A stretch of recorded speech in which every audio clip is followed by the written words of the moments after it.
Our guest today on The Interview is the author Hamid Abdel Samad.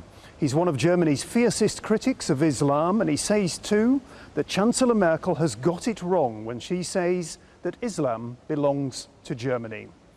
Hamid Abdel Samad, thank you very much indeed for joining us here on The Interview at Deutsche Welle, and I'd like to say a very warm welcome too to our international audience. Now, Hamid Abdel Samad, you grew up in Egypt, and your father was an imam in a small Egyptian village quite close to Cairo. I'd like you to take us back to that time and tell me about your earliest memories of growing up as a Muslim. I grew up, as you mentioned, in a conservative Islamic family. I was learning the Quran by heart until I was 12 years old. Between 4 and 12 years old, I was learning the Quran by heart, and I was brought up in a very conservative way, like many young Egyptians in these surroundings. When you say in a very conservative way, was that something that you warmed to, or was that something forbidding for you as a young child? It was something forbidden. You just have to imagine how a child could learn the Quran by heart between 4 and 12. It means actually, besides school, 6 more hours per day memorizing the Quran and learning, which means that you don't have a real childhood. You have to be committed to the Quran. But it means that you learned to appreciate the beauty of the Quran. I did. I mean, the Quran has very beautiful sides. I like the language so much. It's very emotional, very powerful, and very poetic parts of it. And I don't regret learning the Quran by heart. It helps me now to deal with the Quran from a critical point of view. Mm-hmm. Are you still a Muslim today? I don't define myself through religion, not in a positive sense and not in a negative sense. I don't say I'm a Muslim, I don't say I'm an ex-Muslim. I don't say I'm a believer, I don't say I'm an unbeliever.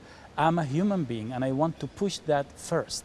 And I wish that people who are dealing with the issue of religion, that will put their religion back and push the human being first, so that we can come to common grounds. Mm. You're sounding very relaxed as you talk about your belief there, but I'm a little bit surprised because I know that a fatwa was issued calling for your death in Egypt, and you have been living under police protection. Are you still living under police protection? Yes.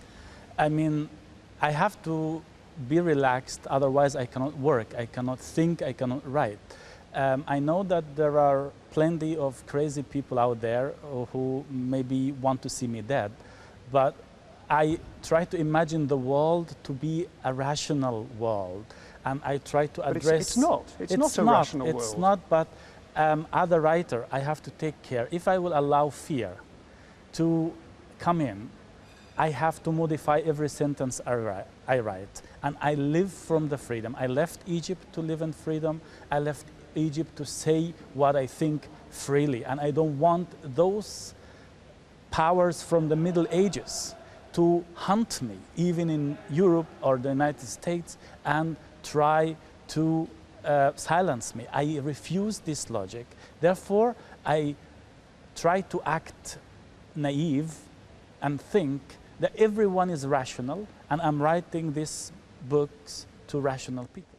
Okay, and the people who may or may not be hunting you, as you put it, the reason is because you have been a very controversial figure in their eyes. You've made some very controversial statements about Islam.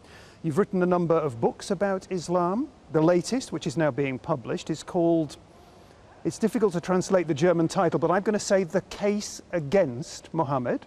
Yes, I like this. I mean, okay, you have a translation for the title. I've been searching indeed for an English translation, and I didn't know how to put it. I was thinking of The Trial of Muhammad, okay. But you put it in a more general way, The Case Against Muhammad. Good. I love that. We have a title for the book. And I mean, another of your books prior to that was Islamic Fascism.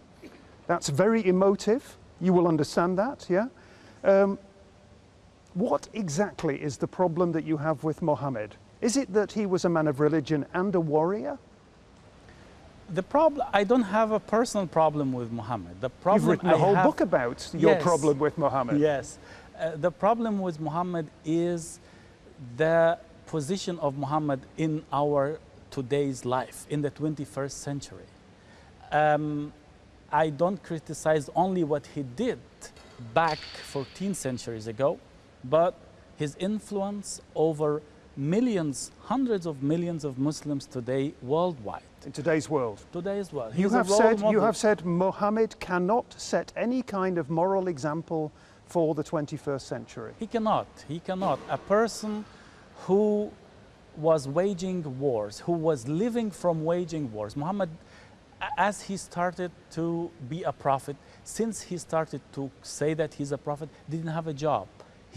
His money was coming from wars, from selling slaves. Before that, he had been a merchant. He had been a merchant until he became a prophet. Then it became his job to be a prophet and then to be a warrior. And he and his community were living from wars, were living from the tax that he was imposing on unbelievers. He was living from assaulting the tribes' caravans moving between Mecca and Syria. I cannot consider a person to be a role model who was married to 9 women at the same time. I cannot have a person as a role model who was executing hundreds of war prisoners who surrendered to him in the same day. I cannot have somebody as a role model who married a 6-year-old girl while he was over 50 years old. You clearly believe that Islam in the 21st century needs to be reformed, needs to be modernized. Will it be modernized?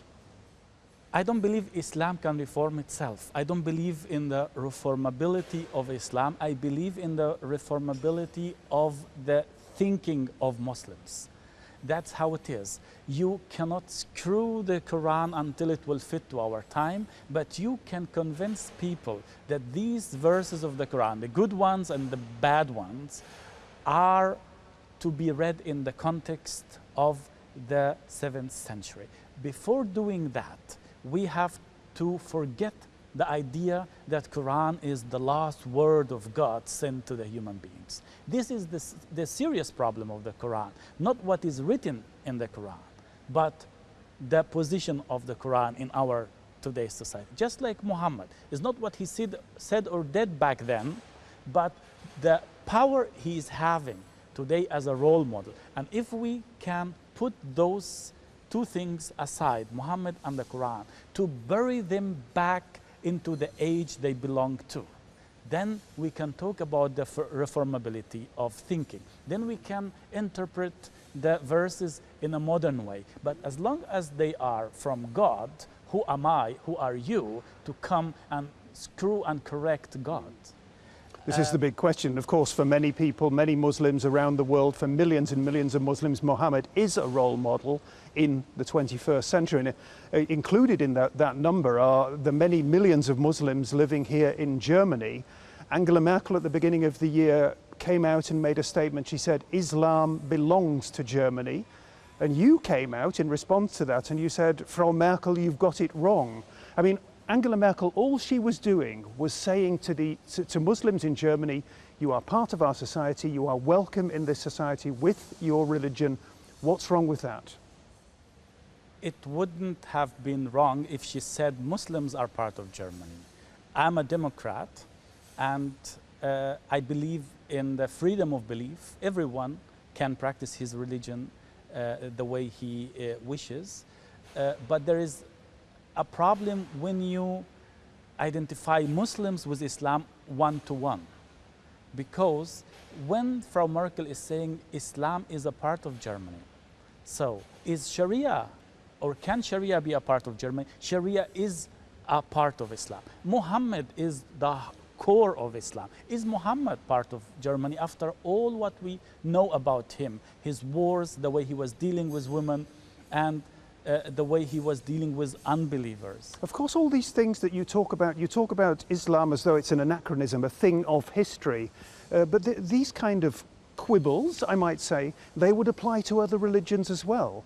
Yes, but which are the Christian country in the world which is having its law today according to the Bible? Which is the Christian country today which is burning? But not Germany. Germany is a country that is run according to the rule of law. And if people commit some of the acts that you've been talking about, that will go against the law, But and they which will be Islam then is a dealt part? with by Which the law. Islam is a part of Germany? Jihad is a part of Islam. Sharia is a part of Islam. The glorification of Muhammad in the education is a part of Islam. By the way, is a part of the Islam preached in German mosques. So then it's not helpful at all to come and say Islam is a part of Germany. It's not the job of a politician. It's a changing picture, though, as you well know. Yes, but it is not the job of politician to rehabilitate a religion or to make it a part of a society or to dismiss It's it. about engaging It's the about religion people. in a discussion. It is about the people. Engage the people. Create jobs for the people. Create a better education for Muslims in Germany. But don't say Islam is a part of Germany, because nobody profits from that more than the conservative Muslim organizations who will come and say, okay, then I want to be just like the German churches. I want taxes from the state. I want to have influence over the media. I want to have influence over the education. And then you are selling the secular state to the conservatives. On a lighter note, and to finish off, I'd like to, we traditionally have 3 uncompleted sentences, and I'd like you to complete them, if possible. If there's one thing I have learned in my life, it is? To appreciate freedom. When I think of Egypt, I have a crying eye and a laughing eye. If I were to meet Angela Merkel, I would say? Again, Frau Merkel, you've got it all wrong. Hamid Abdel Samad, thank you very, very much for joining us here on the interview on Deutsche Welle today. Thank you. Thank you for having me.